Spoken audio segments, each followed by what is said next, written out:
Well, good morning, and we are on our second week of Black History Month. I take pride in Black History Month because my fraternity brother, that's why I have on my purple and gold today, in honor of him, Carter G. Woodson. He started out with a week and then it was promoted into a month. But our focus this month would be on Booker T. Washington and his great strides in technical education. And the quote today we will be using is success is to be measured not by so much by the position that one has reached in life as by the obstacles which one has overcome. And so today we're going to talk about how the obstacles in education and technology. And today I'm going to let the panelists introduce themselves, and then I introduce myself. Mrs. Prince.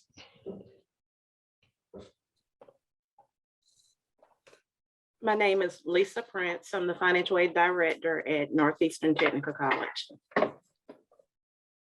You give us a little bit more, tell us your educational background and all that good stuff. I have a master's degree in human resource development and computer resource information management. I started out my education journey at what was then Chesterfield Marlboro Technical College. I received an associate's degree in computer technology. I went on to get my bachelor's degree from Gardner-Webb University, and I majored in business administration. I am married with 2 beautiful children. Okay, NETC alumni. Okay. Next is Mr. Derk Riechers. And say, Mr. Thomas, thank you for having me here. My name is Derk Riechers. I serve as the director of the online college here at NETC. Just a little bit about my education. I received my undergraduate in business economics from Francis Marion. I hold a couple of master's degrees. Currently finishing up my doctorate degree in teaching and technology. And I serve on a few executive boards relating to online learning and education. Okay. Mr. Brandon Roberts. Good morning, and thank you for having me here. I really appreciate it. My name is Brandon Robbins. I work for Northeastern Technical College as the criminal justice professor and also the student advisor. Reference to education, I've got law school behind me, and I got criminal justice, master's in criminal justice, and a lot of different trainings that I've had throughout the years concerning sociological things and philosophy things, and that's me. I have a beautiful wife at home, and I have some beautiful children. I want to add that because I heard Mrs. Prince mention her family. Well, I would talk about myself. My name is Jamie Thomas, and I am the Dillon County coordinator over here in Dillon. I'm over the Dillon campus. My undergraduate was at the Great Benedict College in Columbia, South Carolina. I have a master's in higher education from Ashford University. And I've been working in higher ed for 17 years after college. And I started out working in higher ed as a freshman in financial aid and housing. And so that's where my career started out, and I really enjoy it. And so today that's going to be our focus is technology and education, how we can overcome those obstacles to bring a better life to students and ourselves. And so we'll start out, our first question will be, tell us, we're gonna start off with technology, and with Mr. Riechers being over our online campus. So we would ask him, could you tell us some of the things with the digital divide, how NETC has done to promote, helping students to close that divide and also be able to gain an education, even though they may not have the proper equipment to? All right, thank you so much, Jamie, for directing that question my way. NETC has put a lot of resources and efforts into that exact field of the digital divide. And that's one of the reasons why I'm so proud to be a part of the organization. With COVID and with the digital divide and our surrounding communities, sometimes it's not easy to get access to a computer or internet, especially in rural communities. One of the great things NETC has completed that has been spearheaded by Dr. Wagner, Miss Mamie Harris, and really, I have to say, which I'm really proud of, the whole college has got on board with this effort. We have an internet program. So depending upon your location, you can receive internet services either from Spectrum, Sand Hills, or receive a wireless hotspot. So here at NETC, it really is anytime, anywhere. And in addition to that, you might be thinking, okay, I have the internet, but now how do I get a laptop to do my work? Well, that's where NETC has closed the loop, so to speak. So if you're a student and the laptops are available, we do have a laptop lending program, and it's very similar as the internet. As long as you are enrolled in the college during that semester, we will lend you a laptop, and NETC will cover the costs for your internet services. That way, when you're taking your online classes, hybrid classes, distance learning classes, and even really on-site classes, you can access your schoolwork really anytime, anywhere.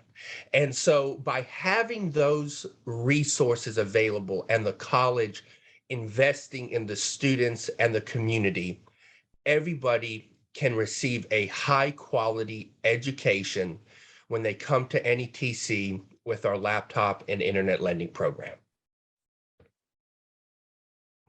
Now, could you tell us, I know you being over the online colleges, how do you see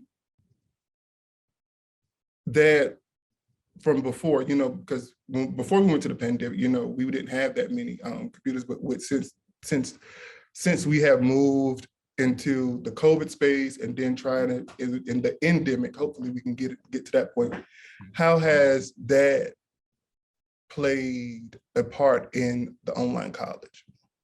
Yeah, with the pandemic and even before the pandemic, we had quite a bit of classes online, well over 50%. And really, without the investment of NETC, of having the laptop and internet lending program, we wouldn't have been able to take down that barrier, take down that obstacle. Technology is expensive, computers are expensive, the internet is expensive, but by NETC and investing in those technologies, it really allows the student to continue their education, for us to continue to educate the workforce without any disruption in service. I'm proud to say, NETC is one of the leaders in the state by having really no disruption in educational services when we moved through the pandemic. And that really harps on NETC's mission of educating the workforce and having those laptops and having the internet available to students. To be honest with you, Jamie, I couldn't even fathom what would have occurred if NETC didn't invest in those critical technologies for our students. And that's happened to a lot of different areas and colleges, but I'm happy NETC has invested in that, and we've made some great student success and student initiatives in our online program and online classes to make them very user-friendly for all our students. And Mr. Robertson, could you tell us about being a faculty member and how those things have, tell us some of the pros and some of the cons with technology in your classroom? Okay. I guess every time you call my name, I want to try to say a Booker T. Washington quote. If you want to lift yourself up, lift up someone else. That's Booker T. Washington. And I learned that even when dealing with my children, I call them my kids, the students that come to the school to attend class. The issues that they have had initially that I believed it was going to be technology, which Derk just went over, but it hadn't been. There've been it's been few and far in between in reference to technology thing. I think the thing is that the obstacle that the students should be aware of is that the help is here. And if you ask us, we can point you in the right direction of whatever that help is. I mean, I have many examples where students have come to me just to ask me, even look for a job. You know, my job as faculty is to assist them in improving their lives even beyond college. So I've even filled out reference letters and sent letters in. I've sent things in for students. But the thing about all that is just ask. It's probably the question you have. The obstacle, it would be the just the communication, which I haven't really had a big issue with that with my students. They've been very vocal with me. But just ask, and you'll realize that there's probably even more to that string of questioning that you had of resources that you didn't even know exist, and bring you beyond that point of not only asking, but even receiving even additional rewards. And that's one thing that Northeastern Technical College is really good at. And Ms. Prince, could you tell us, as coming from a former student to now, and in your current role now, being the financial aid director, could you tell us how the technology has changed from when you was a student to now, and tell us how technology has enabled students to get financial aid quicker than previous years? Absolutely. When I first attended college, there was the paper FAFSA. You had to complete the FAFSA and you mailed it. You mailed the FAFSA and it took about 4 weeks for them to process the application. Okay, and then when you got the results back, when I first completed the FAFSA, I received my results back. I look over the form and everything looks correct, and I sent it back to them. So then I had to wait 4 more weeks to get my results back. So that delayed me a semester in attending college, because I sent my FAFSA back off, which was called a student aid report. And I had to wait for them to send it back to me before I could present that to the college to show that I'd applied for financial aid. But today with technology, students can submit their FAFSA electronically, and they can receive their results back in about 4 days, 4 business days. And also the students have the opportunity to import their tax information directly into their FAFSA. So that's another part of technology that eases the application process when it comes to pulling those figures from your tax return. And now we have where students can complete their forms electronically as well.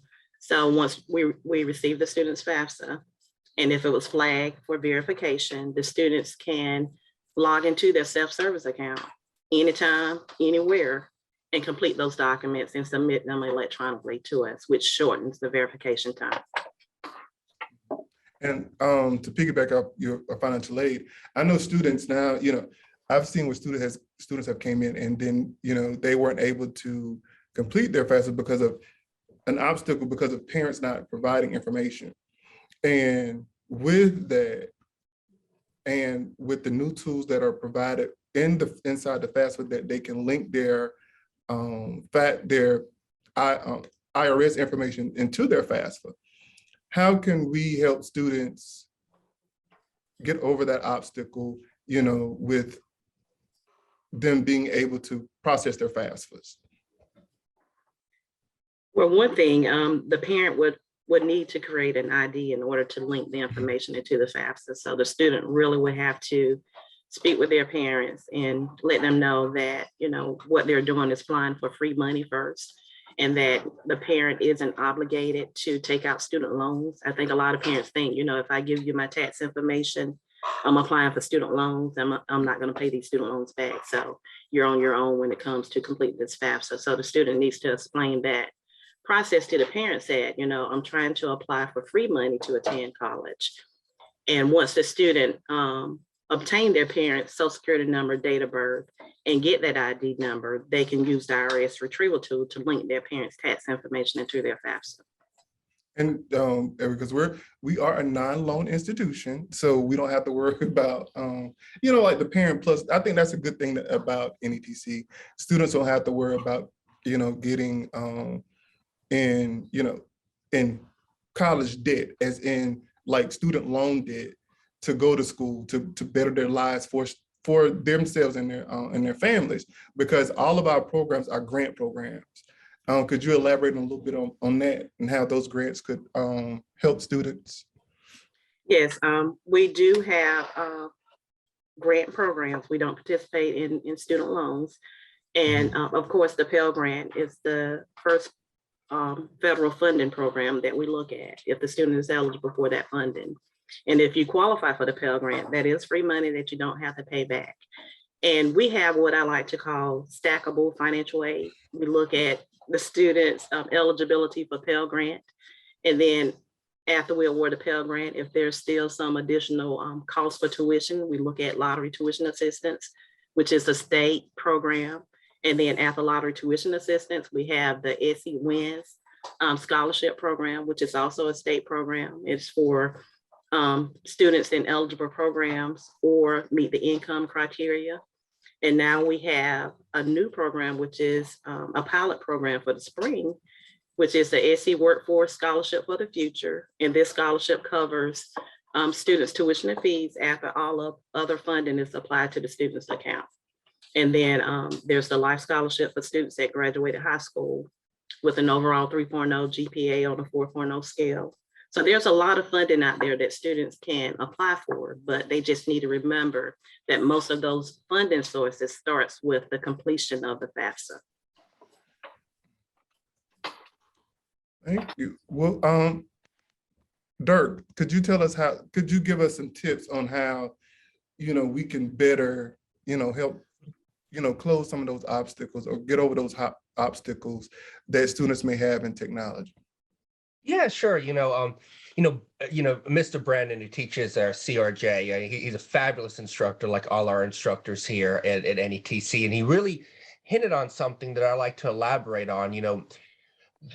Mr. Robinson hinted on, I'm always available, and not just for the student work, but for how can I find a job? And you provide a reference letter. And that's something Mr. Coleman's department does a great job with student services. But, one of the obstacles of with technology sometimes is communication. Is since we can't physically see our classmates or physically see our instructors, sometimes that communication is so important.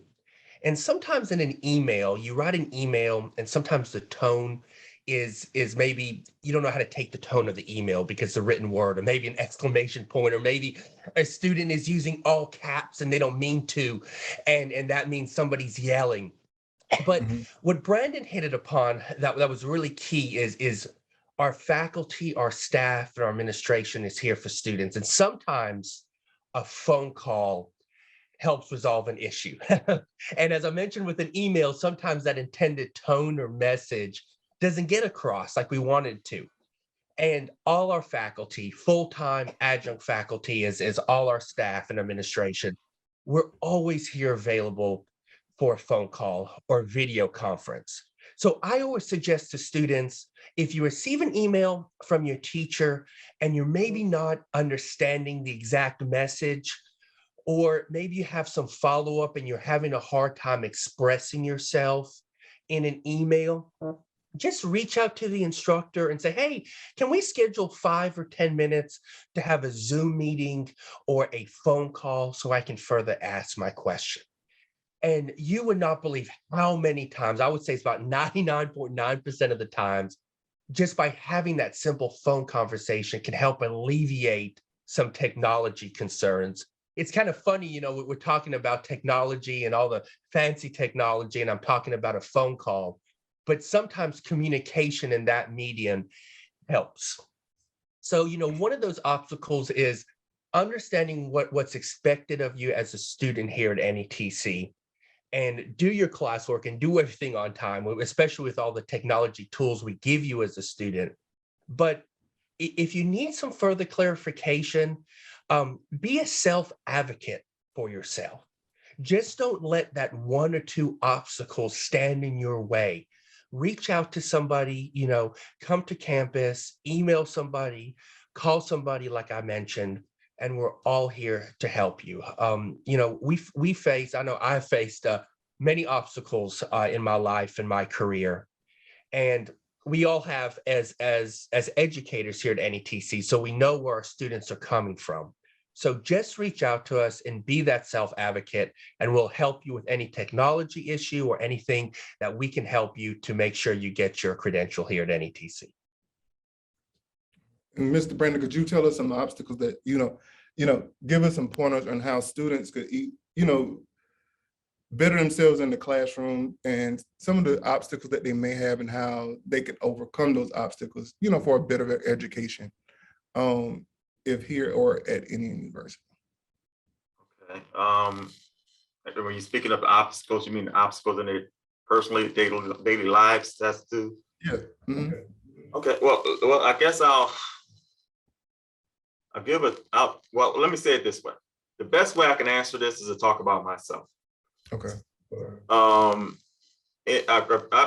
am originally from Detroit, Michigan. In 1967, Detroit, Michigan went through all these riots, and it was it really destroyed the city.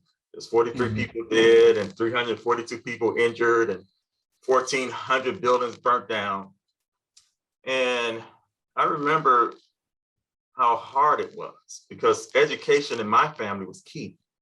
My mother participated in certain things. She was on the front of the bus during the civil rights stuff and things. And so the idea was to make sure that we, as the children of the family, that we got an education.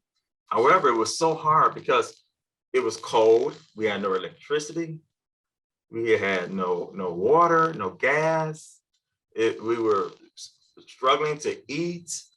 The motor, they had removed where the finances was, which was in making cars. They had moved that out of Detroit, out of the center of the city, and that was the big issue.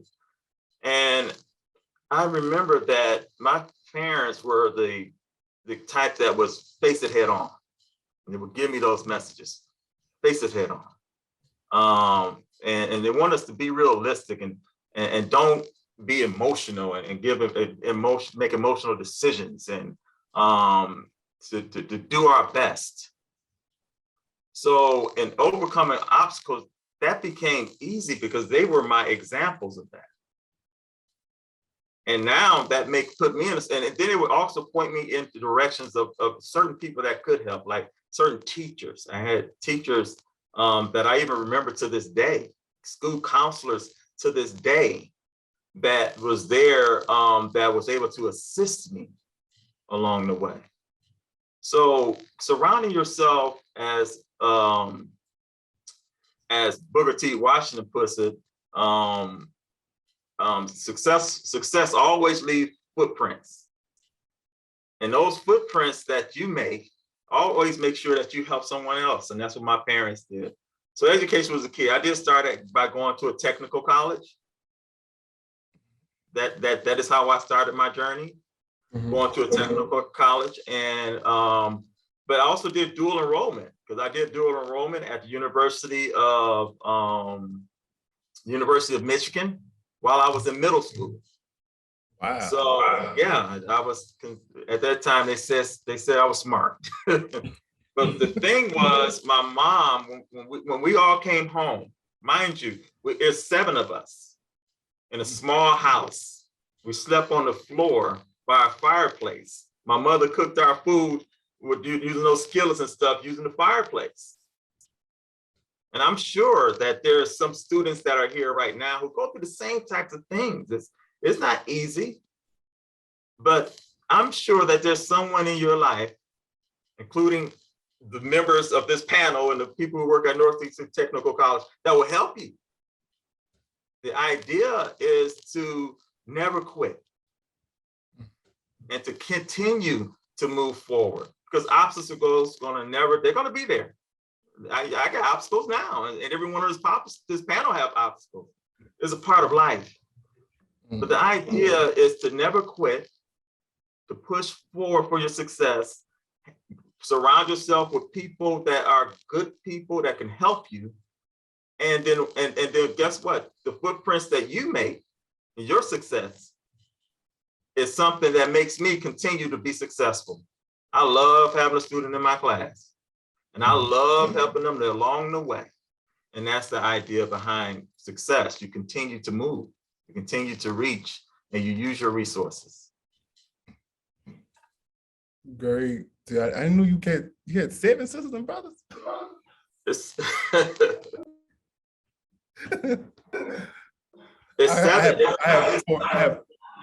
it's 7 when you include my mom and dad. They were there with. Oh, okay. 7 of us in a little house.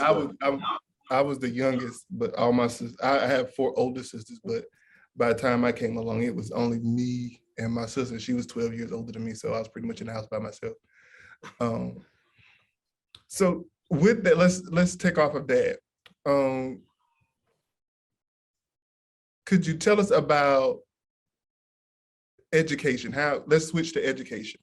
The obstacles in education, with some of the schools and, over the last 2 years, some of the students got pushed back. They were, some of them were not on grade level because of the pandemic, because of them, everybody not having internet and, everybody not having the same, parents at home that are sticklers about their education. How do you see in the future that's going to affect and become obstacles for students that are coming into the technical education system or either the higher education system?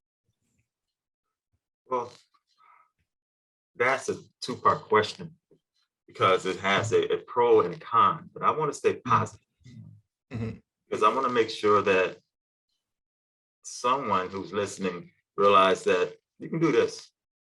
You can do this. Derk mentioned something that was very valuable. He said something about me, but he actually said the same thing. I'm always here. I'm quite sure if you talk to Mrs. Prince, she'll tell you, I got you, what you need. Student services is very valuable and do things. But let me explain something else. There was a story that Booker T. Washington told.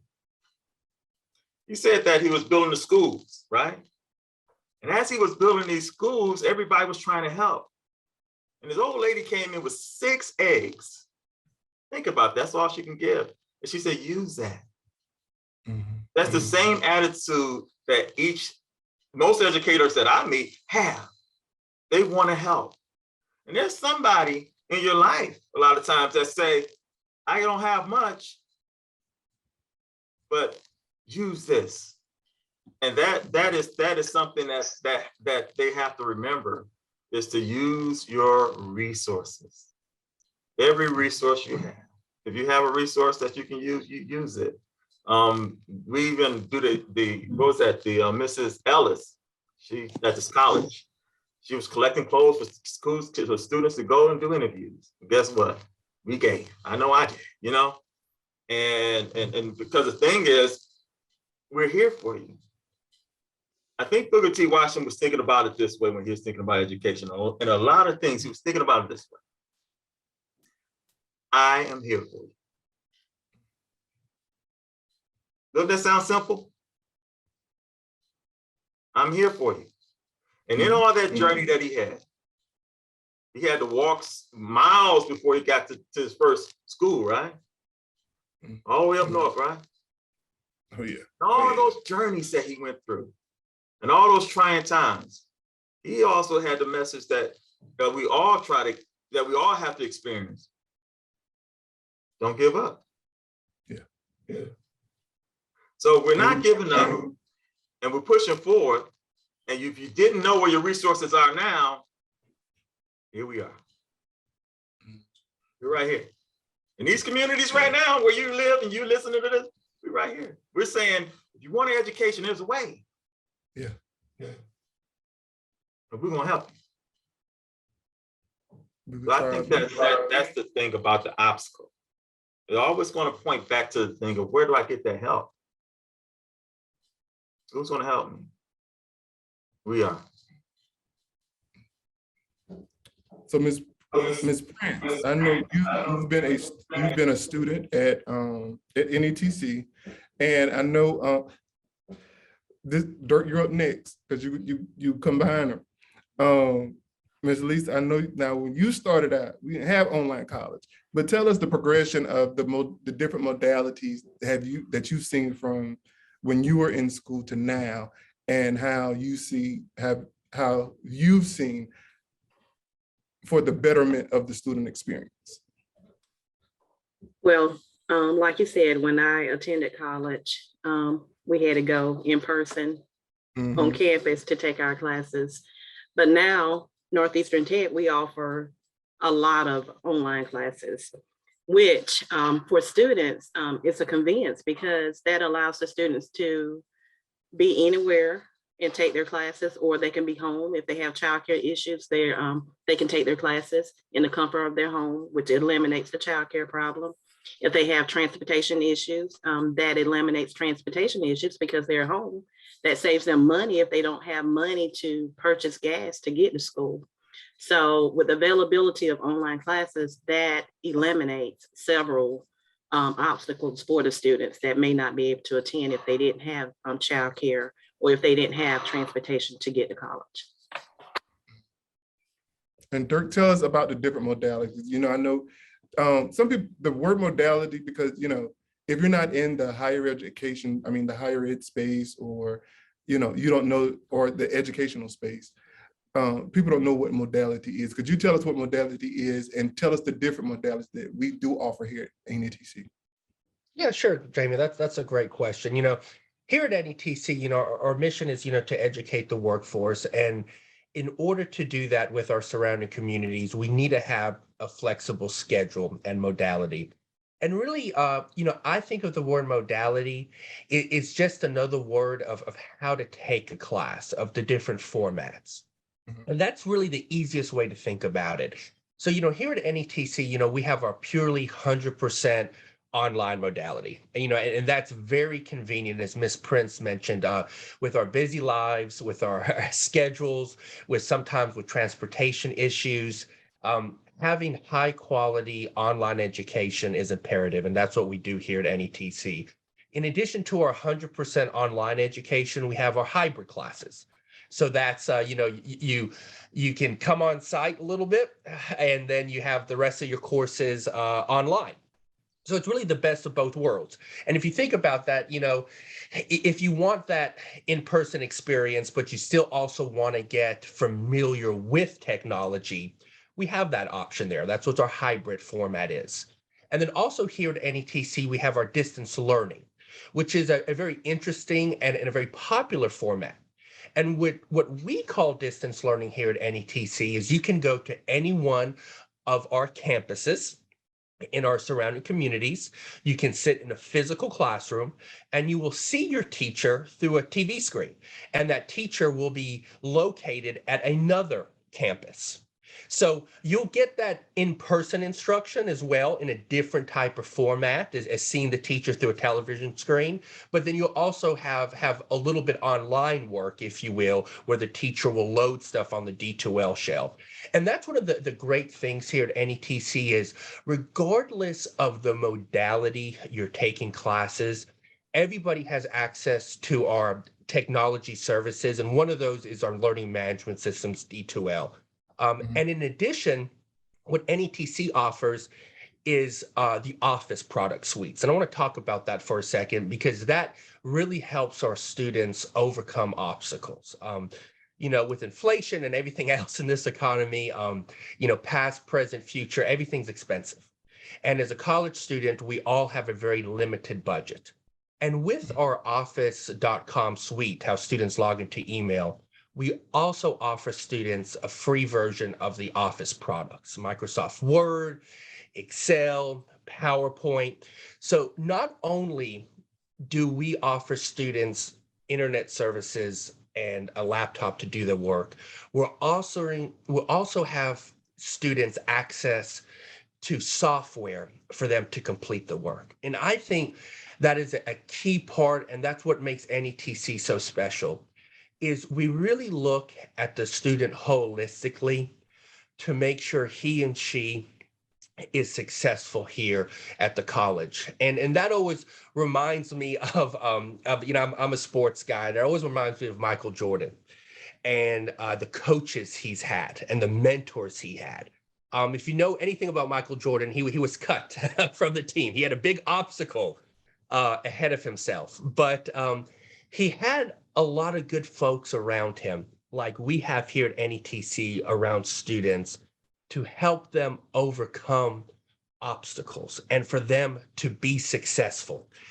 If Michael Jordan didn't have those mentors and coaches around him, would have he been so successful? We don't know. But here at NETC, we really want to look at the student holistically to make sure we offer all the services available to make sure the student is a success. And that's why if you look at our schedule on our website, we have a lot of different modalities, a lot of different ways students can earn an education that's conducive to their schedule. With that, you like he was talking about, the students have the access to the Microsoft suite. I remember every time I would have to buy a computer, I would literally have to pay $200-300 just to get all of it, because it was a necessity that you had to have to complete your course. Because even if you was online, you still had to do all your work in Word and all that, because that was the only document, that was the only that's the only way they would take your document. It would have to be in Word, so you had to buy it. And like I know nowadays the software is, you may be on Google, but Google allows you to save it as, a Word document. But back then it wasn't like that, because the only thing, because I think it was whatever you got when you got your computer, and you had to use that, and it wasn't the best. It wasn't the best. Yeah. But I think we do. Go ahead. Yeah, you mentioned such a great point, Jamie, about that is, not NETC, but other colleges, you enroll in college, they give you the textbook fee and everything. And then, we forgot about the software you need to have to do your work, like you mentioned. And, and that's what makes, NET so special, is we really look at every aspect of the student to make sure we don't leave anything out. We're not leaving any tool out for the student to be successful. And in addition to offering the Microsoft Office suite, students have access to save all their work electronically in the cloud, if you will. So not only are we removing that obstacle of giving students the software, we're also removing the obstacle of now, okay, where is the student going to save this paper? Are they going to have to go to Best Buy and Walmart and buy a USB drive that costs a lot of money to save it? But within those technology services we offer students, they can save their work in their Office account. So it's really both sides. I'm happy you mentioned that, Jamie, because the software is very expensive, and sometimes that's overlooked. But here at NETC, we eliminate that obstacle. Yeah, and even with books now, we're going to OER, yes. And we're I had a book voucher when I was in school, and it was $500. They give you a coupon. Your book may be $250, but you have because I know I always took a full load, so I would have 6 classes, so that was 6 books, and 2 books would be $200. I mean, 2 books would be at least $500. So you would have to come out of pocket, either your family or you have to get scholarships to pay for your books. But I think it's a good thing that NETC does, that they went from having OER so students could get their books, and the family wouldn't have to take on that cost, and that's a great obstacle for some students. And I think that's a good thing we've doing.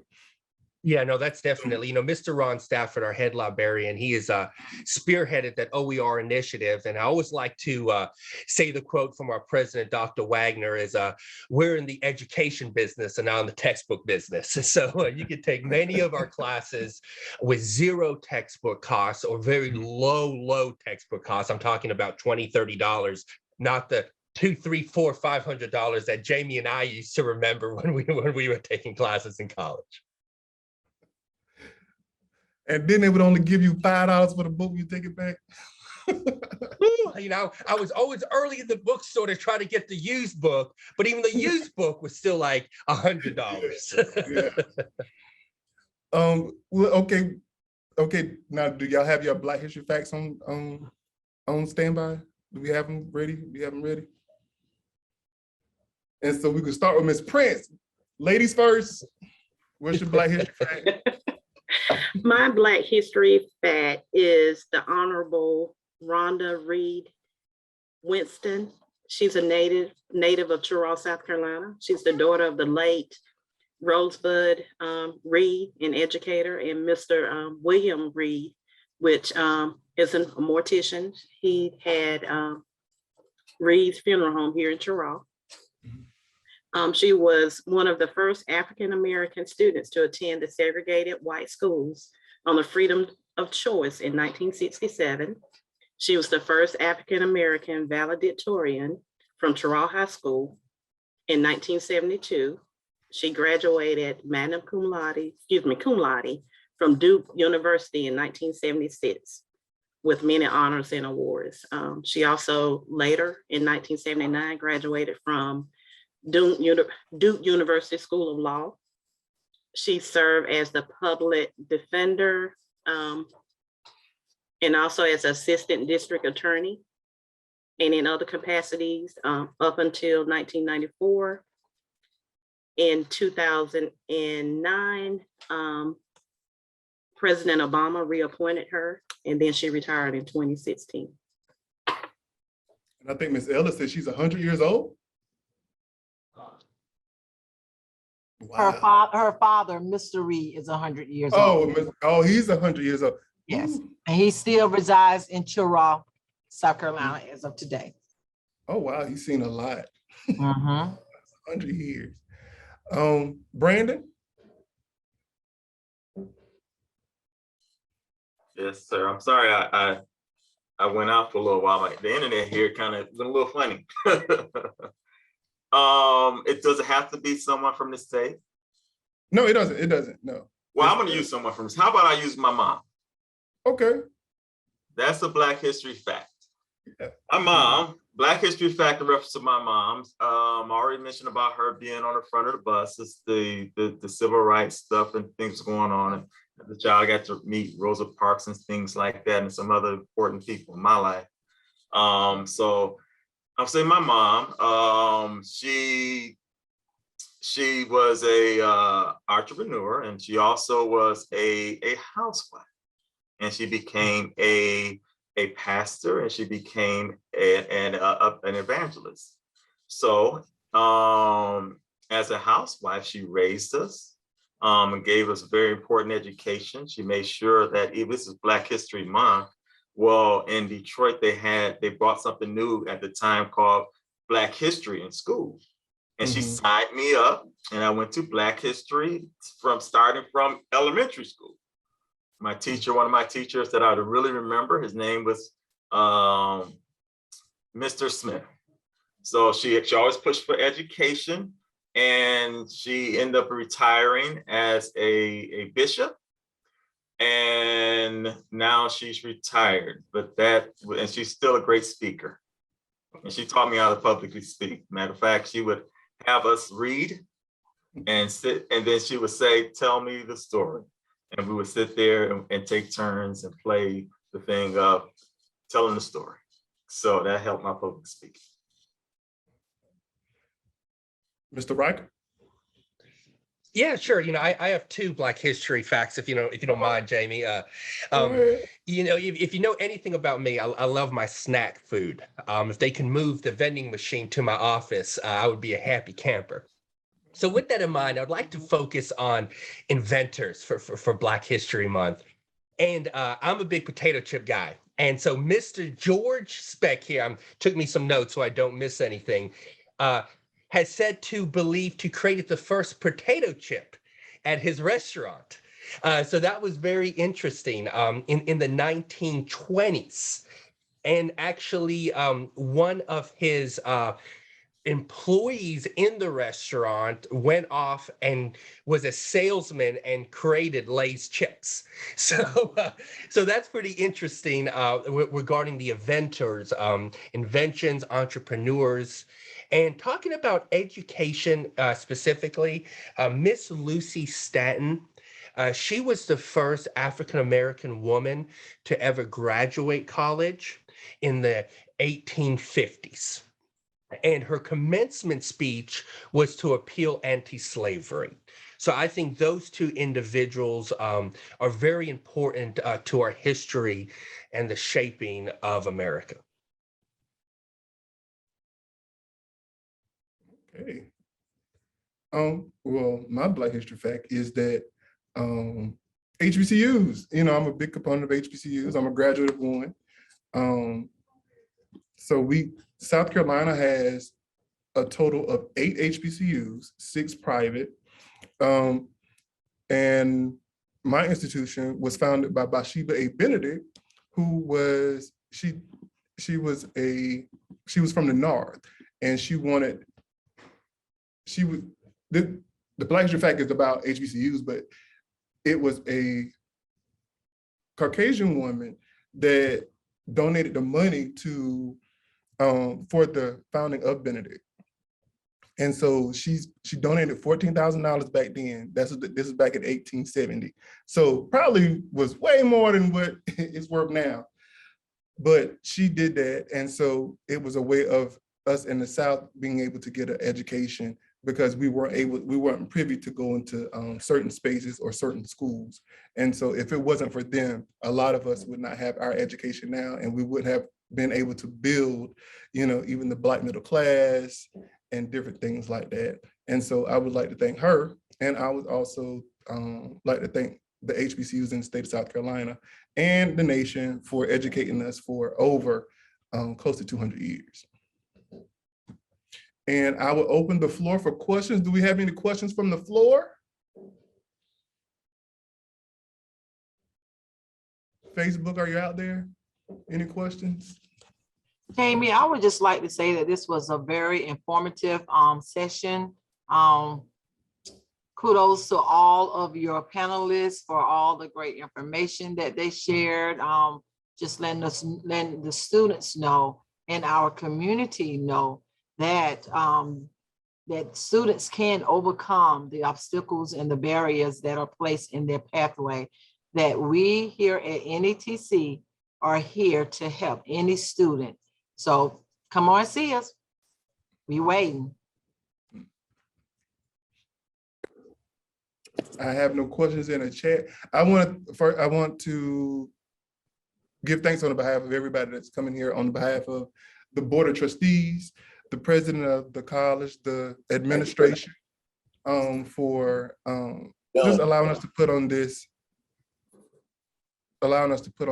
programming this month, with the vision of, of showing how, what the Booker T. Washington vision was of, educate you, not he promoted college, but how to gain skills to, for the betterment of people's lives. Because like I tell anybody, my nephew came to NETC.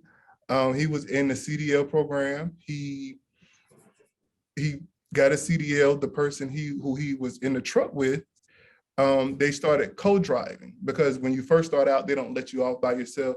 But him and the person he took the course with, they started driving together with a company, and now he now has his own truck. So he's driving.